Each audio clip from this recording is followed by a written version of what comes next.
salam sejahtera bagi kita semua.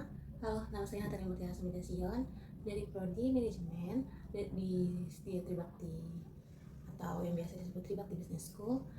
Saat ini saya ingin presentasikan tugas mata kuliah manajemen kinerja dengan dosen mengajar Bapak Redi Adi Saputra, SEME.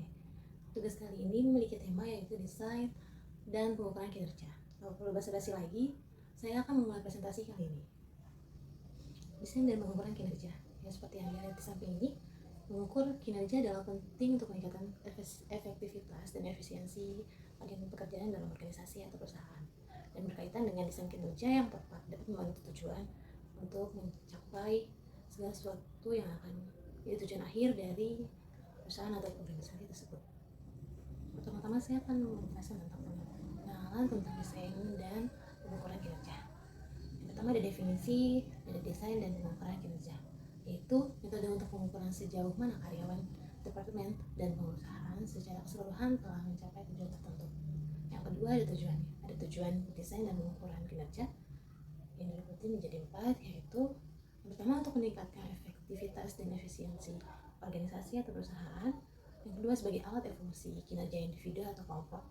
Yang ketiga ada membantu membuat keputusan dalam mendistribusikan sumber daya organisasi atau perusahaan.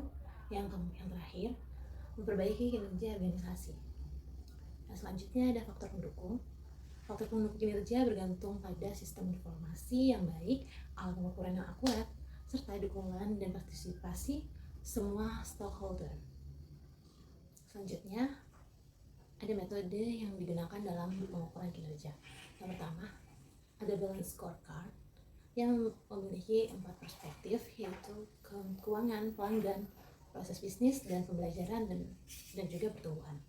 Yang kedua ada key performance indicator atau KPI, yaitu mendefinisikan dan mengukur indikator kinerja yang mempengaruhi keberhasilan suatu proyek di dalam organisasi atau perusahaan. Yang ketiga ada dashboard. Dashboard sendiri yaitu untuk memonitoring kinerja dan kemajuan organisasi dalam waktu nyata, menampilkan gambaran umum hasil kinerja, dan membantu manajemen dalam mengambil keputusan.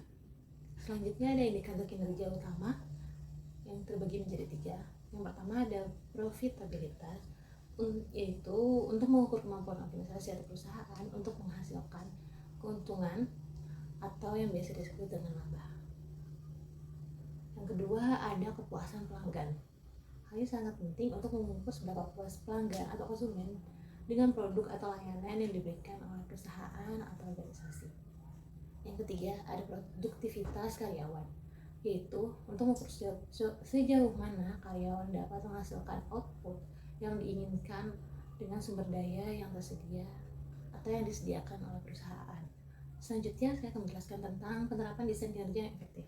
Yang pertama ada penetapan tujuan yang jelas. Penetapan tujuan yang jelas ini dapat membantu mengarahkan kinerja karyawan dan mengukur kemajuan organisasi. Yang kedua, memberi umpan balik yang efektif. Memberi umpan balik yang efektif secara teratur dapat membantu kinerja dan mencapai tujuan organisasi. Yang selanjutnya, berikan untuk penghargaan untuk kinerja yang paling baik. Memberikan penghargaan bagi karyawan yang melakukan pekerjaan baik selalu membantu untuk memotivasi karyawan untuk lebih baik dalam bekerja. Yang selanjutnya, yang terakhir ada identifikasi masalah atau perbaikan. Ini dapat membantu meningkatkan efektivitas atau efisiensi organisasi dalam memecahkan suatu masalah. Selanjutnya ada mengukur kinerja individu dan tim. Secara individu, pengukuran kinerja individu membantu mengidentifikasikan kekuatan, kelemahan, dan memberikan umpan balik yang efektif untuk kinerja yang lebih baik. Sedangkan yang dengan tim, pengukuran kinerja tim memungkinkan organisasi untuk meningkatkan kerjasama, kreativitas, dan inovasi dalam proses. Sekarang ada di slide terakhir, di mana ada kesimpulan dan rekomendasi. Kesimpulan dari presentasi hari ini adalah pengukuran kinerja adalah penting untuk meningkatkan efektivitas dan efisiensi organisasi. Rekomendasi yang saya berikan untuk menggunakan pengukuran yang tepat, menentukan indikator kerja yang akurat, memberikan umpan balik yang efektif, dan melakukan perbaikan yang diperlukan. Sekian presentasi dari saya Nathalie Mutiara, izin pamit dengan teman-teman. Saya memberikan salam sejahtera bagi kita semua dan semoga sehat selalu semuanya. Bye.